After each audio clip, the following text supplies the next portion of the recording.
you'll definitely be interested in what the next guest on our show has to say. No matter how interesting your life has been as a baby boomer, I don't think anyone can claim to have all the answers. In fact, some might say the longer we live, the more questions we have. Today, we're all accustomed to going on the internet for instant answers. But that search can sometimes result in an endless array of blue links that only keep you searching. Well, for those of you looking for a simple answer to a straightforward question, we've invited Valerie Combs, the Vice President of Communications of Ask.com, to give us some directions. So Valerie, welcome. Thank you. Thanks for having me, Morgan. Oh, thanks. You know, I think I'm like everyone sort of who are on the internet, is that you automatically just go to the internet and type in some keywords to get an answer. How big a business is it, the science of answering questions? It's actually massive. And when you think about how the internet is growing in size and complexity and more people that are jumping online every day, it's no surprise. And at Ask.com, we have over 100 million users every month that come to us for questions. Oh, that's good. Well, what is the best way to actually ask a question? How is a good way to phrase it? Because I think I'm like a lot of people, just typing in a few keywords and then getting that endless list of things that I have no idea what I'm doing. Exactly. You know, it's interesting. Search engines, when they came around, 20 years ago, they kind of taught us to do something unnatural, which was not to ask a natural language question, and in fact, kind of grab a couple of keywords, stuff them together, throw them in a search box, and hope for the best. Actually, at Ask.com, we found that over 40% of the searches people do on our site are actually in the form of a natural language question. So you don't have to reverse engineer your question and create keywords out of it and hope that you're going to get the answer that you want. You just ask it. And then our goal is really to create an experience where the answer is right on the results page. You don't have to hunt and peck through, 10 blue links to find it. That would help me a lot. Yes. So here I've been doing it all wrong all this time, thinking I was getting terribly hip. No, I think more and more people are actually looking for more of a human experience on the internet.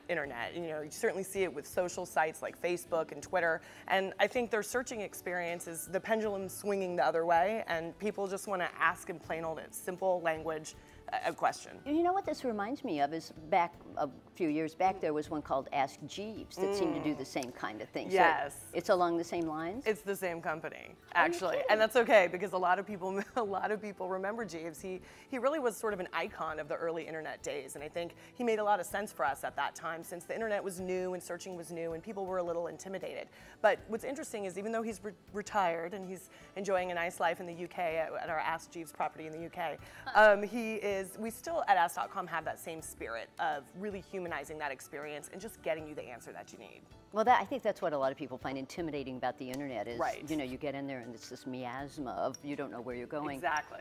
Well, what are the typical questions people ask you? Oh, well. Do I want to know? You may not. You may not, but I'll pick some of the more innocuous ones. So we get everything, honestly, from why is the sky blue? What is Barbie's last name? Where did the teddy bear get its name? Just kind of questions that might pop up in your head randomly when you're waiting in line somewhere, those kinds, to really more pragmatic questions we get a lot about health, travel. Certainly as the holidays are approaching, we get a lot of questions about hot gifts, things like that. So what about the ones you can't answer? Yes, well, we always do our best to answer the question. We work with a lot of really high-end, credible content partners who have really great information.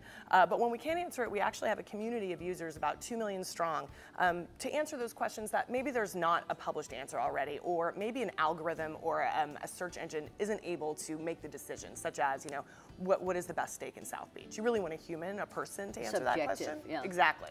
So we have a community that addresses those questions, and between those two sources, we do a pretty good job at creating a good experience for our users. Well, is there some other way that people can access this besides just going on the internet?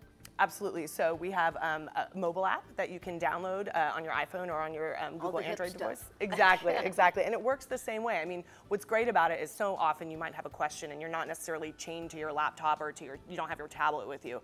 So when you're on the go, it's a great tool to ask that question. You're waiting in line somewhere. You think of one of those kind of crazy off-the-wall questions. You just want to get the answer. The app's perfect for that.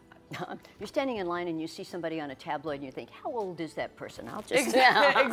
Exactly. Well, thank you so much. Thank you for explaining all of this and for being here today and for helping us find a trusted source to answer all of our basic questions on the internet. Absolutely happy to be here. Thank you. And just so you know how you can find answers to all your everyday questions, visit ask.com or log on to babyboomersinamerica.com.